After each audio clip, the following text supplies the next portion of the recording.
Spoiler alert, though, emotions are happening all of the time. So if you're not feeling any of them, you probably are repressing. But a lot of times you can just find yourself in the behaviors. What are the things that I can't stop doing?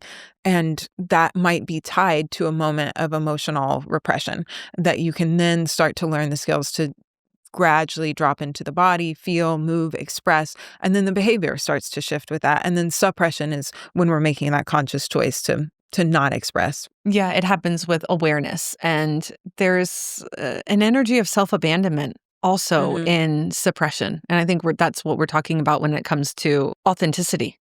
Mhm. Margie, what are some of the ways that you notice both in your life? Suppression will be like I need to perform. So it's like something will happen that will bring up an emotion, but I have to be on a call. And it's like, okay, I think with parenting too, that can come up because you have to just go. Like you can't just be like, I need a minute because things are just moving. So I definitely suppress. And there'll be sometimes where I like want to cry about something, but then I just don't.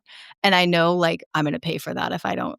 Like if I don't get that Mhm. out, I'm gonna have like a tone when I'm talking to my wife or so like it's gonna come out as frustration if I don't cry. And I'm a bad crier, so like I have trouble crying. And so I always know if I like want to cry but don't, I'm like, I'm gonna get irritable and I'm gonna give it 1 to 3 hours.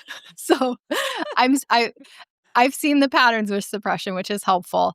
The repression though is wild because it's just especially when you're really into, like, thinking and figuring things out and strategy, whenever something is so much in your blind spot, that's such a big thing that's driving so much behavior, it is such a weird experience to suddenly become aware of it.